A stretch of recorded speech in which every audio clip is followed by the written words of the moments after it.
Почитувани колеги, почитувани присутни, почитувана јавност. Пред нас е еден експресен закон кој што очигледно се гледаше дека или имаше интенција предлагачот да го стави на екстра брза трака со европско знаменце, по скратена постапка, и денеска имавме и комисијска расправа.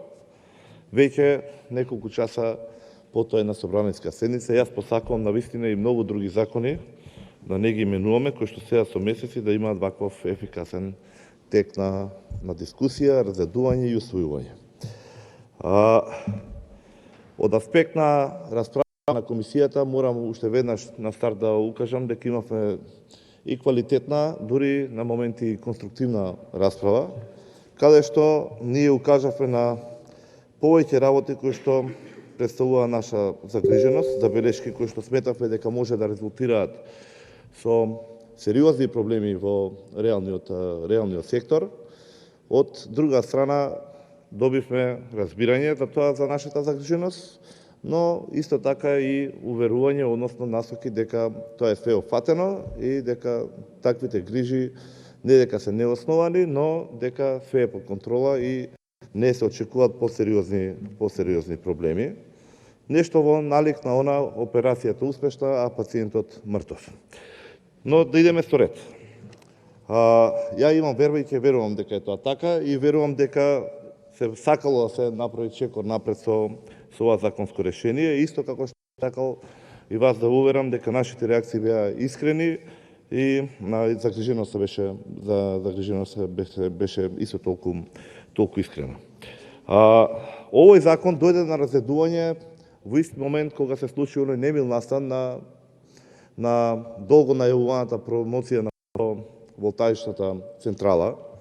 Јас имав прилика и директно го упатив прашањето до представниците на владата во тој момент, дали има техничко испитување на електроопремата од страна на инспекцијското тело, дали е добиено решение за пуштање во употреба, бидејќи ова и казнена одредба има, и дали со ова не предизвикува општа опасност по безбедноста на вработените и посетителите, имајќи предвид високите делегации кои што беа најавени и кои што требаше да пуштат употреба.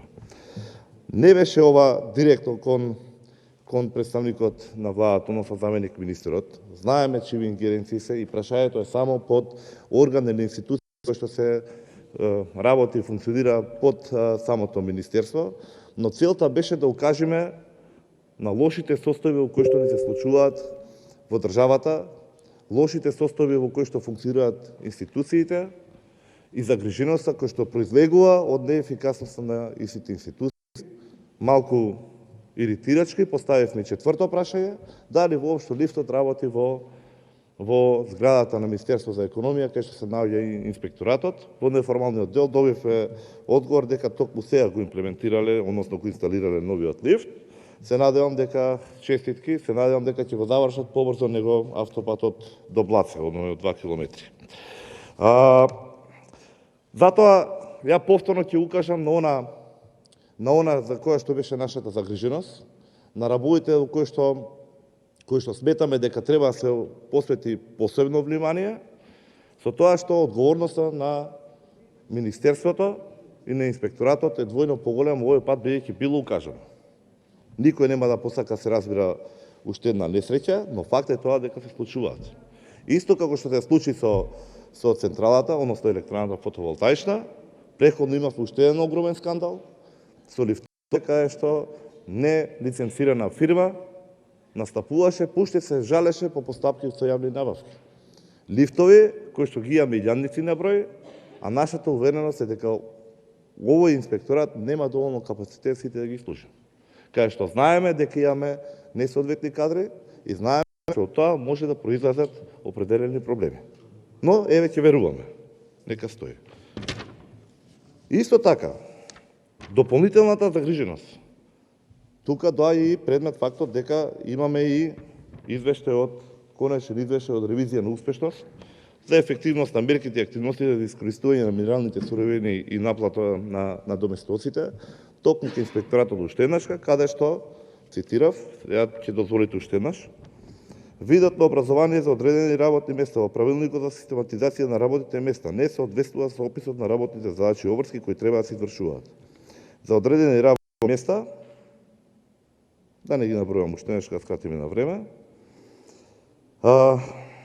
несоодветноста на видот на образованието, утврден во правилникот за систематизација, може директно да влијае на повредата на начинот на стручност на кадрите и создава ризик од неквалитетно извршување на работните задачи и обврски. И покрај тоа, во предлог законот имаше наведено еден член во кој што практично можеше наведени се струките од геологија, хемиско, електро, машинско, правници и економисти. Станува збор за институција каде што кажавме дека веќе се утврдени проблеми во работењето. Ние со тоа настапивме со амандман во кој што комисиски се разбира не беше прифатен, уверувајќи дека поделбата не може да се случи по лошо место, не може да се случи несоодветно образование на посебно инспекцијски надзор стои и дека тоа е решено со Законот за инспекцијски надзор. Ја уште еднаш код оваа говорница ќе повторам дека имаме несоодветни кадри на погрешни места. А за да биде малку појасно, да не испадам конфузен пред јавноста, само ќе кажам дека соодветниот инспекторат има 4 своји оделенија. Едното е за садови и транспорт од притисок, едно оделение за лифтови, жичари, дигалки и едното е со делот со геологија и рударство. Нашиот амандман наоѓаше едно многу практично решение, односно повикување на преходниот закон кој што беше во сила, дополнет со законот од 2008 година, каде што во секој од овие оделенија, да секој инспектор специфично беше нагласен на струката. Практично значеше геологот во рударство, во машинскиот дел и електричар кај делот со лифтовите и дигалките, хемичарот кај садовите под притисок, уверувањето од страна на представниците на владата беше дека нема да се случи економист или правник да вршат техничка инспекција на рудник, на бензински пумпи, на садови под притисок, на животозагрозувачки елементи кои што доколку не бидат соодветно третирани, истите може да направат катастрофа. Ние ќе ве држиме за збор. Исто така, укажавме на уште еден момент кој што е многу важен, исклучително важен, бидејќи ги намалуваат и казните и глобите, каде практично казните од 3,5 до 7.000 евра во денарска претовредност сега се заменуваат од 300 до 1.000 евра. Знаете, согласно Законот за прекршоци, дека платена прекршочна казна во првите 8 дена е практично наполовина, во услови кога практично за 150 евра за казна за несоодветен сад, нашата загриженост што беше, а прегледот на самиот сад е 500 евра. Едноставно се стимулирани да прекршуваат законот. Беше укажано дека ова е крајна мерка и дека во дадена ситуација имаме серија на подобрувања, серија на мерки, кои што после првата, втората или третата опомена, изречена мерка доаѓа и до забрана за деноста. За тоа треба посветеност, треба контрола, треба следливост и треба соодветни капацитети човечки кои што ќе бидат посветени на работата. Дозволете ја уште еднаш мојата резервираност да кажам, времето ќе покаже, ние повторно ќе се видиме дали со самиот извештај на работата дали ова било запазено или не. Исто така имавме и амандман со кој што имаше опција со самиот закон еден инспектор да може да го затвори целиот објект. Практично целиот рудник додека најде некоја несоодветна недоследност на опремата или на соодветен дел.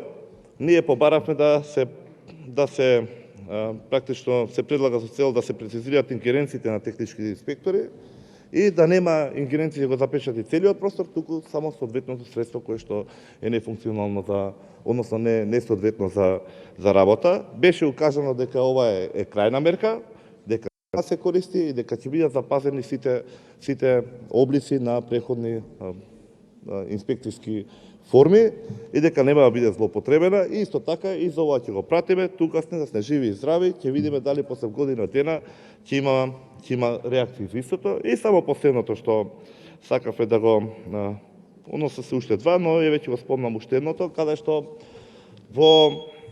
завршувам. каде што целокупната постапка за издавањето на решенија за дозволите се врши во инспекторатот, самиот печат и издавањето на решението се врши во самото Министерство за економија. Сметавме дека тоа е одвишок и дека има простор за малверзација и дефинитивно има различни дискусии и толкувања во јавноста. Сметавме дека со ваков амандман барем оние гласини, оние злобни усти ќе бидат заќитени. Колега Чаракчиев,